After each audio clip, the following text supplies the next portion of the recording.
I said to Abdullah in the month of October, late October, Ab, you know, I've been gone from Barbados for almost 12 years. Came here in 22.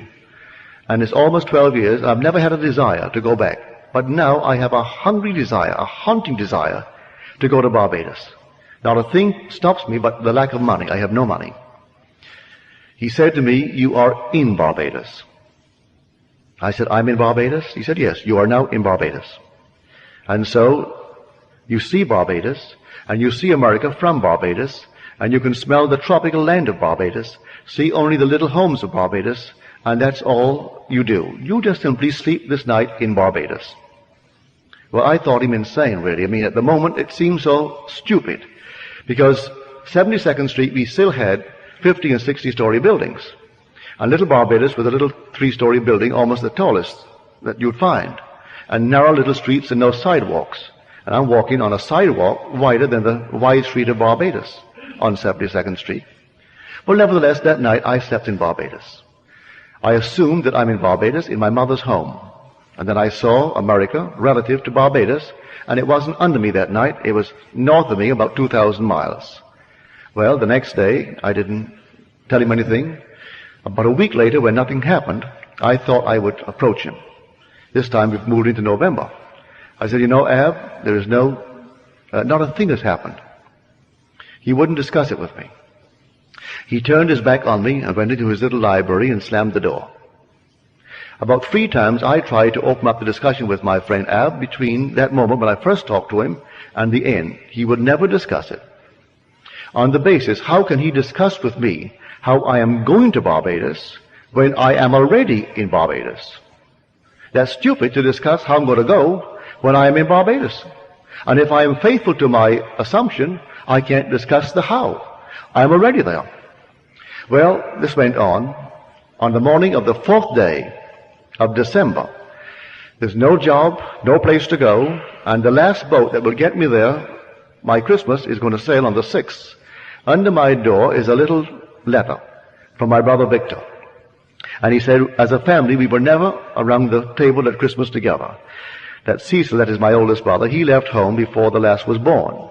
Because we have a large family, there's an interval of 8 years between my sister, Daphne, who was the 8th child, and then my brother, Joe. Well, in that interval, my brother Cecil went off to Demerara.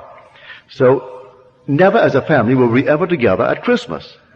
So in the letter, he justifies why he's asked me to come.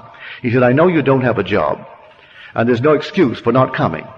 And so I'm enclosing a draft for $50. You may need a shirt, a pair of shoes, socks, or something. And I've notified the Furnace Whitty line that you will come for a ticket. So the ticket is waiting for you at the Furnace line. Well, I was so excited, I rushed on down to the Furnace line, and I gave them my letter. They said, yes, we have a message here from your family in Barbados. We'll give you a ticket, but we haven't any first-class tickets left. You can go third class and use the facilities of the first, but you have to sleep third class until you hit the island of St. Thomas. When you hit St. Thomas, someone disembarks, then you may take a first-class bunk. I said, I'll take it. I rushed right up to Abdullah. And I said, Ab, I have my ticket for Barbados, but I have to go third class. I am all elated and happy about it. He said, who told you that you're going to Barbados? And who told you that you went to Barbados third class? You went to Barbados and you went first class. Would say no more. He isn't even happy that I'm going to Barbados now. So I went down on the morning of the 6th day of December with my third class ticket. Went up to the desk as they're checking in the passengers, and I put my ticket forward. He said, I've got good news for you, Mr. Goddard. Someone has cancelled, and you're going first class. And I went first class, all the way down to Barbados. 10 days down, 10 days back, with 3 heavenly months in Barbados. So all that I did, I tried to the best of my ability with his, I would call almost insolence. He was rude. But he taught me by his rudeness that I cannot discuss how if I am doing what I'm supposed to do. He tells me right away, you are in Barbados. Like someone comes to you now, and you would apply this principle towards their request, and they say, oh, I would love to be happily married. And you say to her or him, you are now happily married. They look at you as though you're insane. But that's exactly what you're supposed to do. You are now happily married.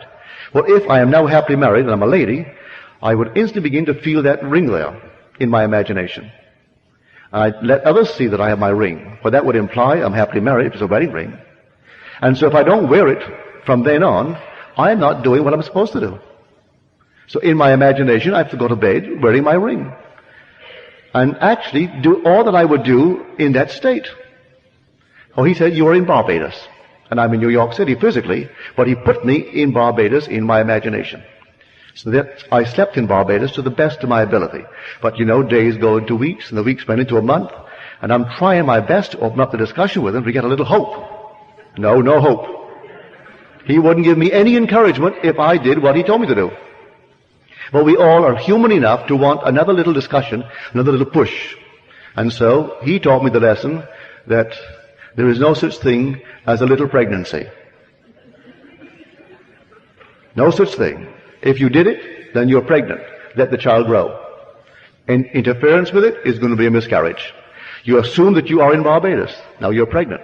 The idea is you're going to give birth to a journey and which is going to land you right in Barbados. So you've assumed it. That is conception. Now, don't try to argue. You have conceived. And all you have to do is to be a faithful mother and bear that child. And don't discuss it with me anymore. He never discussed it after he told me I was in Barbados.